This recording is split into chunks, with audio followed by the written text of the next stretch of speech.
medical background, family history. And this is leading up from talking about moving back to Jamaica and mental health. In Jamaica, we have a lot of people out on the street who are mad. And as I said earlier, I forgive me for using the word mad. They are incapacitated mentally, they're not well. Is sufficient care being put into making sure that loved ones who are going through whatever mental crisis are treated differently in society? Right now, with the deportations and going back home to Jamaica, deportation is not anything new. It might look new and strange to a lot, but it has been happening over the years where a lot of people have been deported. Not only Jamaicans, but other people have been deported back to their homeland for whatever reasons. They come here, they get in trouble. Some of them come here, they get caught up in the wrong crowd. Mentally, they get themselves in trouble, and then they have to be deported back home. Some of them, they deport them, and the family members they came here with are still left behind in the USA. They send them back to Jamaica to probably get help. A lot of them, they left Jamaica when they were like little children, and then to go back to Jamaica to a new environment, new society, it is hard. It is sad for a lot of persons, and when they go back and the mental health issue get worse, because the way how people with mental health issues are treated in Jamaica, it is not a number one priority. Mental health is real, and growing up in Jamaica, I remember going to the doctor. I never ever heard a physician ask me, what is your family history with like mental health? Unless you were diagnosed with an illness, I'm assuming they would ask the question, you have hypertension. Who in your family have hypertension? And you would probably say your mother. But here in the US, something I can say that I have experienced is every time I took my kids to the doctors would ask specific questions, and they would ask, is there a background history of diabetes, background history of hypertension, background history of cancer? Even the mere going to the dentist, you have to fill a form out every time you go to say, are you on any type of medication? Do you suffer from depression? Have you felt suicidal in the last 7 days? What are your coping mechanisms at home? And it gives you a hotline that you can call. I wish Jamaica, and I don't know if Jamaica has something like that, but they're trying to screen you, whether you go for a dentist appointment, which is just to clean your teeth, and they're asking you that question, or every year I go to do my physical, I have to complete a statement to say that my mental capacity is on a 10. I don't feel suicidal. I don't feel like, some days it asks, do you feel like getting up out of your bed some days? Do you feel like you're a threat to yourself and to society? I think it is good. So mental health is being addressed because, yeah, them ready for put you on some pill, but listen, claim it in the name of Jesus that you will not, and you will never be on no medication for no mental health. Background history has a lot to do with mental health. I am not no physician, but I'm telling you this based on experience with a family member. I am not a physician, however, mental health or persons with mental health issues, it has a lot to do with background family history. The family member of mine, when I did my investigation, grandfather, grandmother, sisters, brothers, cousin, the whole background, there was a mental health issue of depression. Hold down the generation line, as Jamaicans would say.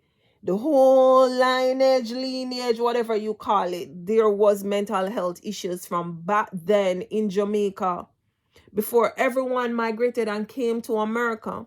So they left Jamaica with that mental health issue, came to America, coming at the coal, the whole train system, the whole adjusting, the whole culture shock came here, left it untreated, and it stayed here and get bad. So it's just like you see, you buy the apple, and when you buy the apple, it did have a little rotten spot on it, and you leave it there, and it stayed there until it deteriorate. So that was what was happening. Background history, just like with hypertension. In my family, my mother has hypertension, bad hypertension. My father has diabetes. So I have to make sure I try not to be on any one of these spectrum. So I have to try to make sure I keep in check, do my natural cleanse, do things that will help my body to not get to that level, because a lot of them diseases you will see on the earth is due to sin and family background history, which is not spoken about a lot or addressed to say, is there a family history? Until we hear that somebody passed, then we hear say, oh, you know, say Sister Jane did that, and maybe it's Sister Jane dead from. Family background history, it speaks volume, and especially in today's day and age that we live, where technology is more prevalent than growing up as a 70s baby. Technology is more prevalent now. On every nook and cranny, there is the World Wide Web. Cancer is one of the big one where you know of a sister that had cancer. Doctors recommend, if you know that you have an immediate family with it, then you are at risk. It's just like mental health. Our uncle Avi, me might not get it, but then my child get it. So it might skip one generation and goes over to the other generation. I say that to say this. Listen to your children. Ask your children questions. Even the grown-up ones, them, ask them questions. Find out if they're okay. Try to have that conversation with them to give them that level of comfort to be able to express themselves, to say, mommy, daddy, even if the father is absent or the mother is absent, or aunt or uncle, to say, you know, me no feel well today, me no feel like getting up out of the bed. Today me no feel right, me no feel like my whole self for whatever reason. And listen to what they have to say. Listen to them. Because as I say, a lot of these issues, and we see, I've seen more than one person right now back home in Jamaica who got deported from some foreign country who the Jamaica are mad, has mental health issue. Yes, I'm typical Jamaica, so forgive me. Yes, they are suffering from mental health issues. They had it overseas, them deport them. There's this lady I follow on TikTok.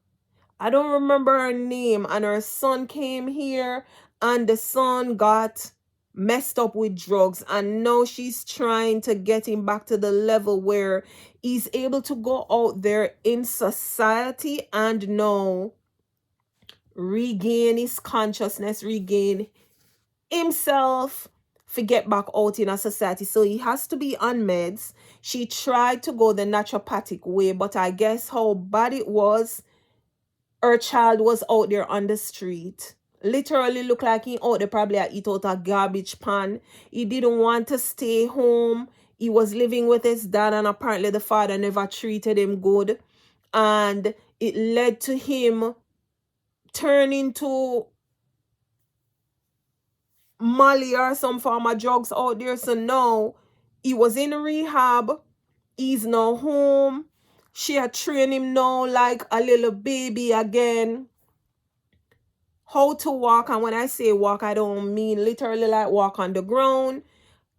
A few times I watched, she was teaching him how to make his breakfast, spread his bed, just to get him back to normal life, the normalcy of being able to tell himself that he's okay, and also to stay away from that type of environment that might or may eventually lead him back down that drain, because a lot of people we see suffering from these mental health issues, you move them away from that environment and then they spiral and they get back to that place.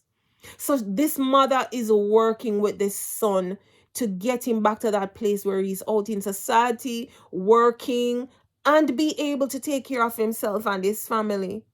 A grown man. And if you're Jamaican, you can't say you see it. I can't tell you, I live in America, I see it. A lot of people come at this place and either it make you or you break you. Only the strong will survive. Only the ones with the strong willpower and fight. You have to have the fight in you, to be able to succeed in this country or any other country that you go.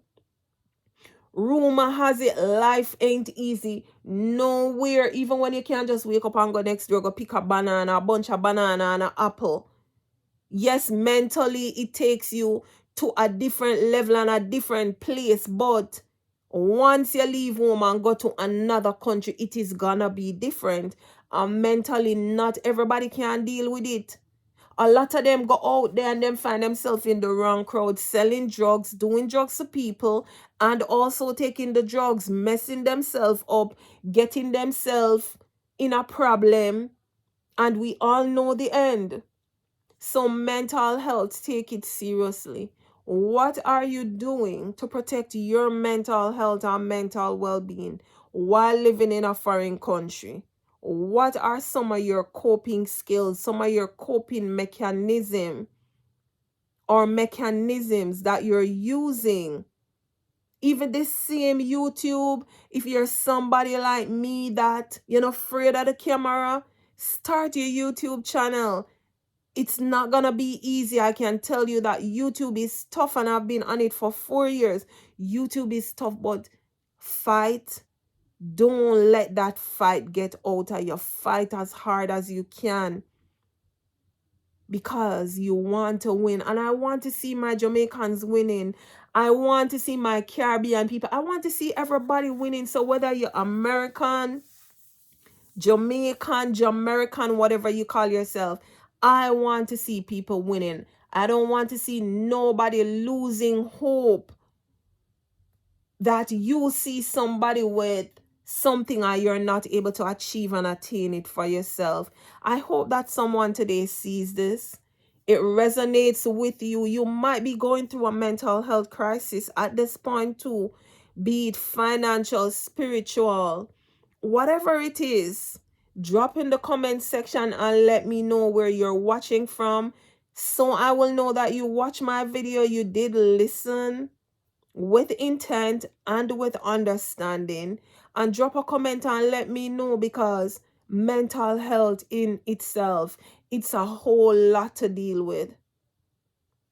Shelly's Jamaican Baker and Lifestyle. Don't forget, I do a lot of cooking videos. Subscribe, hit your notification bell, drop a comment so you won't miss a video upload. Thank you for supporting. Thank you for listening. Don't forget to drop a comment. Don't forget to give the video a like. It is free. Don't be mean. See you soon in another video.